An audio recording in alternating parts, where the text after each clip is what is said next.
Hey, what's going on everyone? This is Mike Kollin at MikeKollin.com. Okay, so this is part 2 for This Will Heal You Emotionally, Save Your Relationship and Life. Okay, so in the last video I left off with a huge event in my life. It was the most, not only life-changing, but it was the saddest day of my life for sure. So the last video focused on how we give different meanings to the same words, which can really confuse and cause a lot of heartache and pain when it comes to dating, relationships, and how it screws up communication. And this video, the last video, was inspired, and it's really dedicated to someone that I met recently a few months back that I really care about. She's what I would call an avoidant. And I'm hoping that she does hear these videos, and I hope this changes not only her life, but I hope it changes your life too.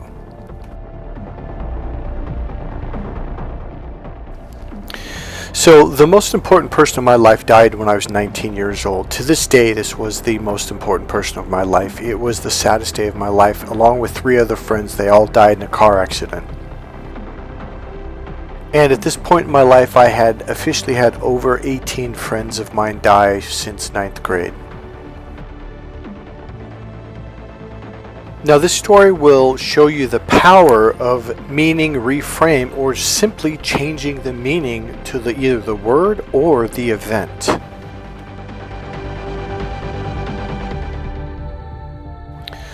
So my best friend died in a very it was a traumatic car accident. It was sad.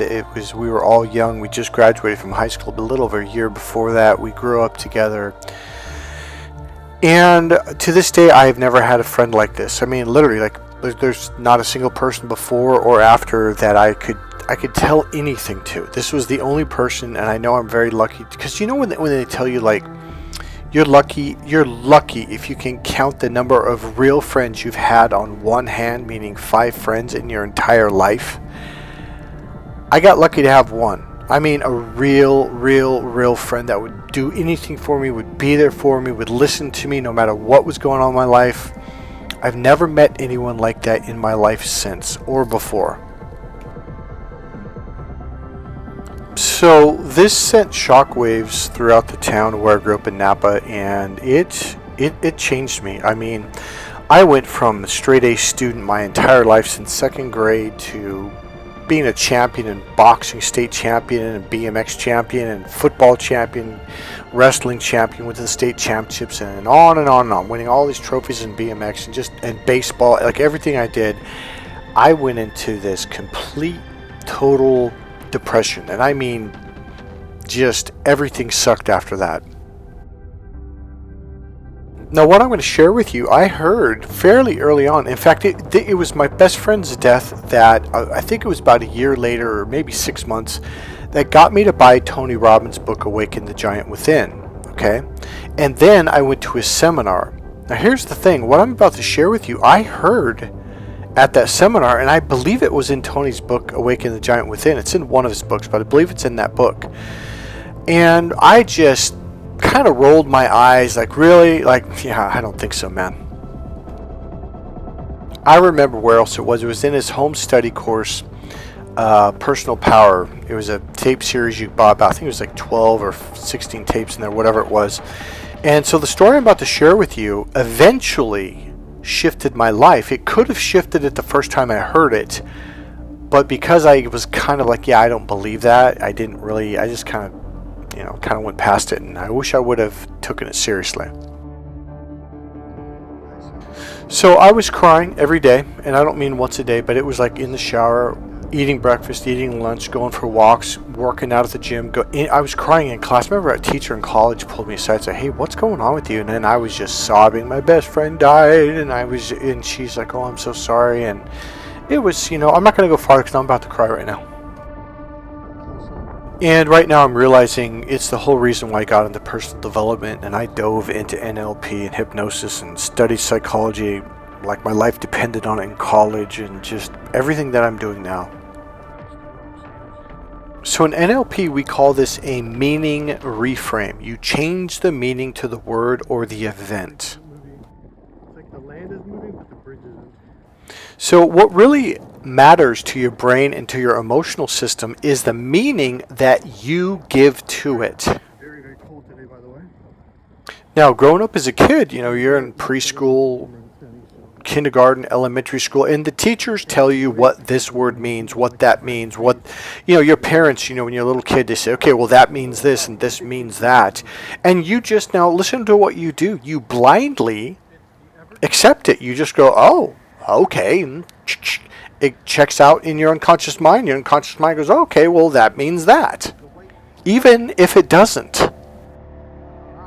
Now, for those of us who have dealt with narcissist abuse, narcissists are very aware of meaning changing, okay? They'll say something to you and go, oh, well, that means that. Or like if you eat your favorite food, like, oh, well, you're eating a Mexican burrito, that means you're a racist. And you're like, wait, what? What are you talking about? My wife's Mexican. How am I a racist? My children are half Mexican. Right? Well, a narcissist was, yeah, but you're a white male, and a white male that eats a burrito, that means you're a racist, even though the burrito was invented in the United States of America. This is a game that they play with us. Now, the reason why I'm bringing this video up again is because I met someone I very, very dearly care about. Gentle, kind, loving person. And she, I believe, has had some issues in the past. And a lot of it has to do with the meaning. Now, it's not just her. It's you listening right now. It's me. I've had a lot of this stuff. We are told that, oh, we're ugly because of this, oh, we're no good because of that, and this means that you did this, and when you do that, that means this. So we hear a lot of this when we're very young, when we're teenagers, when we're young adults, and it just sinks in. We're like, oh, so this authority figure, mother, father, a pastor at the church, or a teacher at the church, or a teacher in high school or middle school, oh, you did this, and this means that, and that's horrible, and that's bad. And turns out that's a bunch of bullshit. Let me share with you how fast and how powerful you can change your life. So my best friend dies, and I am in severe agonizing. I don't even know if depression is the right word. I was just crying and crying for years. Oh, 2 years, Mike? No, we're talking like 10, 12, 13, 14, 15 years. I mean, it was a long time. So easily 10, 11, 12 years after I learned something from Tony Robbins, I finally, you know what it was? I went and re-listened to that tape series and I heard him say it again, and then it clicked. Alright, true life story, real story with 2 U.S. soldiers. One became a very successful lawyer to the point where he owned his own law firm, and then he became a U.S. senator. So this U.S. senator was very successful, beautiful wife, beautiful, happy, healthy, thriving children, family. Everything was going great and is going great. So here's where it starts. So there was these 2 soldiers in the, I believe, let's see, there's the Vietnam War, and there was a reporter, or maybe it was a magazine author or writer, but I think it was a reporter, and they wanted to look up these 2 guys and find out like what happened with their lives. Okay, so they fought in the war, whether it was the Vietnam War or the Korean War. I believe it was the Vietnam War. And so what happened was they went up to the guy who was a U.S. senator and said, hey, what happened? You're a successful lawyer. You got your law degree. You have your own law firm, and then you went and became a U.S. senator. And you have beautiful wife and children. Everything's going great. What happened? I think they were trying to find what inspired you. What's your secret? Something. They were writing an article about something, right? And so the guy goes, oh, I know exactly what happened. Sorry, the guy being the U.S. senator. And they're like, so what happened? He goes, well, I was in the war, and we had dug our little, oh God, I was in the army. I forget the name. Hold on. Oh, I can't remember it. So it's like a foxhole. So they dug their foxhole out. Now, it was really cold, and I think, so it's probably North Korea when we fought in the North Korean War. And he said, so it was really cold, and he said, one of the things they tell you is, and I do remember this, when it's cold, you're in combat, do not take your boots off, because what you want to do is you want to rub your feet to get the blood circulating. So their toes were freezing and their feet were just freezing. And so what happened was these two guys were in the foxhole, and their buddy was just outside of the foxhole, and he had taken his boots off, etc., and he was rubbing his feet out. And then what happened was the enemy threw a grenade at him, and it blew him up right in front of these two soldiers' faces. Like, they watched them, like 6, 8 feet, maybe 10 feet in front of them, get blown up and die. Now, this is a key component to this story and to understanding how the human nervous system works. They both saw this side by side from the exact millimeter, the exact same amount of feet, inches, millimeters, whatever you want to call it, from the same angle, from the same exact perspective. And yet, they both had two completely different, what's the word I'm looking for? Life-changing experiences. So the reporter asked this U.S. Senator, like, wow, like, what happened? What caused you to be so successful in everything that you did your entire life? And he said, when I was in the war, I was in the foxhole, and I watched my buddy get blown up with a hand grenade. The enemy killed him. And I decided, now listen, now the decisions that you make in life will alter and change your life. He said, I decided in that moment that life is short. You never know when you're going to die. So I decided in that moment, I'm going to live every minute of my life as if it's the last minute of my life. So he lived his life with full gusto, and he went for it 100%, gas pedal to the metal, etc., etc. He went for it. And then they went and found the other guy, okay? Now watch this. They found him. Someone told him where he was at, where he was living on the street. And so they found the guy. He was homeless. He was an addict. He was an alcoholic, hooked on drugs. He was literally living on the street. They found him, I think, on the curb, not on the curb, but on the sidewalk or whatever somewhere. And they're like, hey, man, like, you know, like, what happened? You know, because they're trying to get his life story. And he's like, and I'll cut into the chase. And here's what he said. He said, you know, I was in the war, and we dug the foxhole. We're sitting in the foxhole. He goes, I saw my buddy get blown up right in front of me. And I decided right then, in that minute, that life wasn't worth living. And he said, and I gave up on life. He goes, life was horrible, etc., etc. Now, here's the deal. They both were in the same foxhole, the same distance, the same perspective, the same angle, the same everything. And they made two radically, completely different decisions that altered both of their lives forever. One became a U.S. Senator, went to college, got his degree, I think even his master's degree, got into law, and eventually, not immediately, but eventually built up and started his own successful law firm and became a U.S. Senator. And the other guy, he lost everything. He became homeless. He became a drug addict. I don't want to say anything disrespectful. So Tony Robbins is screaming up on stage saying, it's the meaning that you give to the events in your life that decides, that directs the direction your life goes into. And I remember just going, now here's what I was doing. I was doing the very thing that Tony was trying to teach us while he was teaching us. The meaning I gave to what Tony was saying is like, yeah, I don't believe that. That's not true. And the funny thing is, the whole reason I went to that super expensive seminar was because of my best friend's death, and I wanted to get back on track. It'd been about a year since his death, or maybe a little bit more. And there's a reason why I bought his book, and I had already read his book 3 times, or maybe even 4 times before I went to the seminar. I bought his home study course. I did that 2 times from beginning to end, and I was fired up. And I'm going to go to the seminar. I'm going to change my life. And the reason I was very consciously aware, my intention was I need to get over my best friend's death so I can move on with my life and get back on top, get back on track, and start winning again. So here Tony Robbins is telling us this true life story. There was an actual reporter that did this investigation and wrote an article on it, et cetera, et cetera. And here I am saying, yeah, I just don't think that's real. Because okay, I was brought up in the sports era area, and everything was tough. You got to work hard. Everything had. So I had this unconscious belief, like, oh, you can't change a complete life experience that's destroyed you just because decided, you made a decision. It has to be hard. Everything's got to be hard. Oh, I've got to, it was almost like it, and I kind of. Yeah, I did think this. It was like in the back of my mind, like, no. My best friend died. I've got to suffer for a while. This is going to be hard.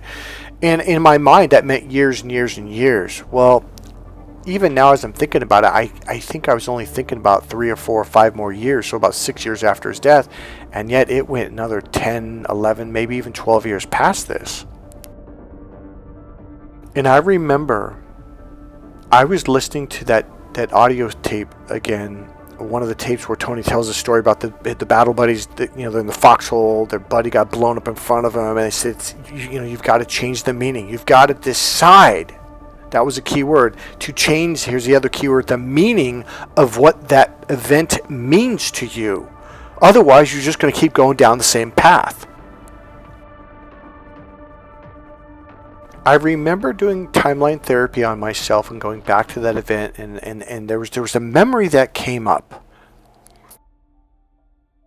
When we were in high school, Marlon was kind of a partier, and he didn't really care about grades. And he never did homework, so he essentially didn't get good grades.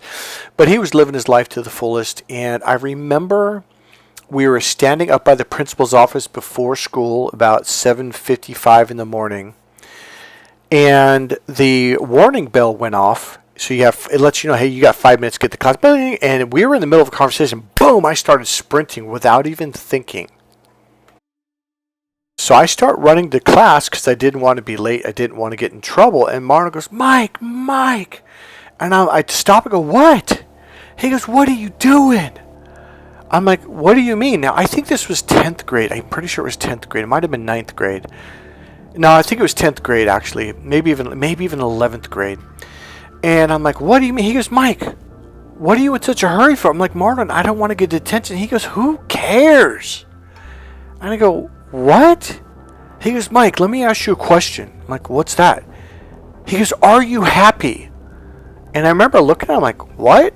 He goes, look at you. You don't even know if you're happy. So he goes, I get that you get all the trophies and you win every event and you have straight A's and blah, blah, blah, blah, blah, and everything is perfect. I'm like, uh-huh. He goes, but are you happy? And I remember looking at him with this question mark look on my face, like, what? I go, and I literally said this. I go, what does that matter? He goes, Mike, are you listening to yourself? And I remember I said, Mara, I got to, and I ran off to class. So here I am in my 30s doing this timeline therapy, because that's the point. It brings up memories and thoughts and things that'll help you to heal stuff. And here I am in my 30s, I listened to Tony Robbins' tape about the guys and the thing. I thought, yeah, I would love to change it, but it's not working for me. And I thought, hey, do some timeline therapy. And man, this memory came up, and man, did it change everything.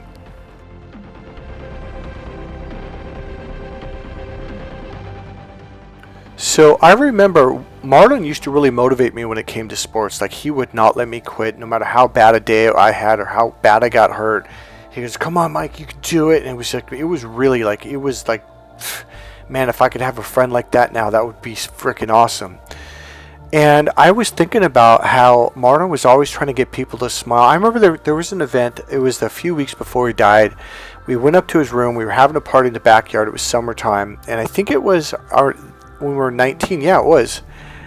And we looked down. He goes, look, everyone was arguing and fighting. There's one guy named Rod. Always started arguments with her. And it turns out the guy's a narcissist, or was. He passed away a while back.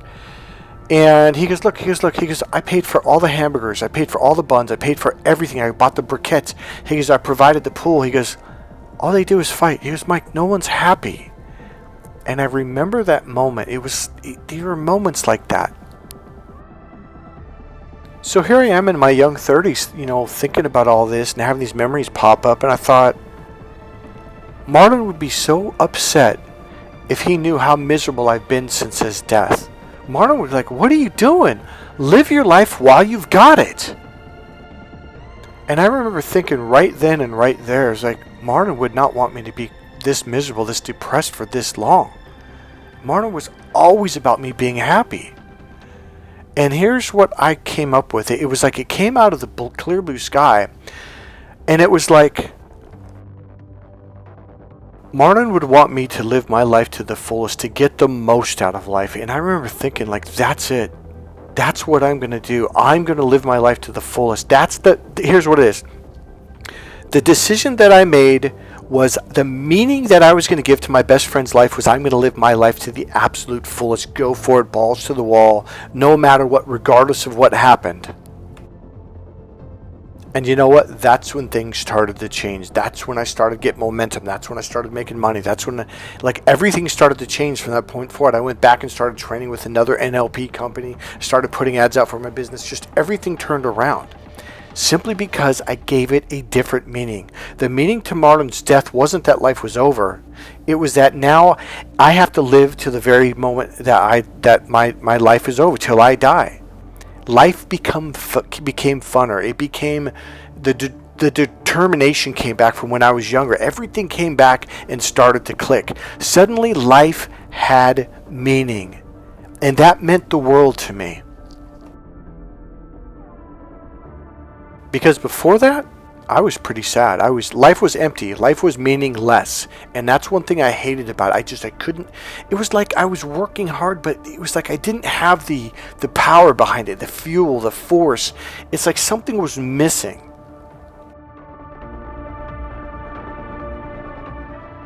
All I'm saying is change the meaning. Change the decision that you made on whatever event altered your life.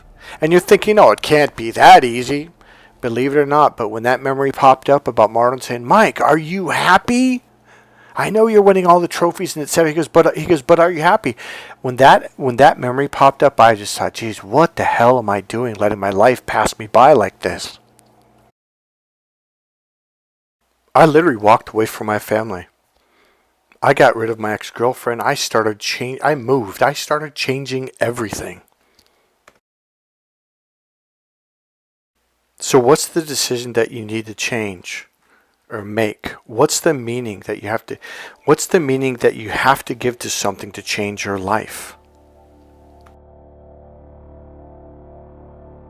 You know, a lot of people wondered, how, like in football, you would get bruises, you'd break fingers, you would sprain your ankles, your knees, tear tendons, ligaments, and you would just tape it up and go right back out there. And people are like, why do you do that? Because it meant the world to us. It meant everything. It's all about meaning. And the meaning that you give to it, that is what's going to change your life for good. I know a lot of you suffered from narcissist abuse on this channel. Here's the thing.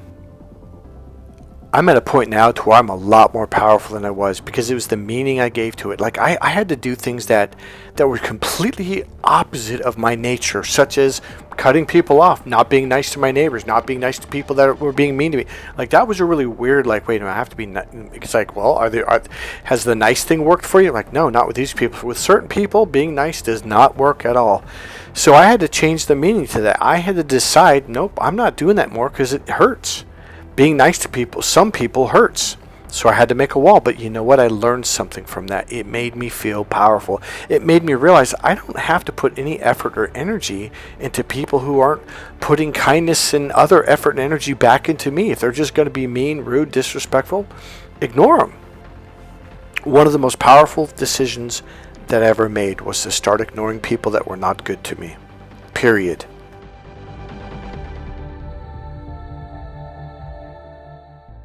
There's a lot I could talk about this, but I'm going to leave this at this right here. And I want you to start deciding, what meaning do you need to reframe? What do you need to shift in your life? And if you need help, get a hold of me at 415-747-8598 or go to my email, mike@mikekollin.com, MikeKollin.com.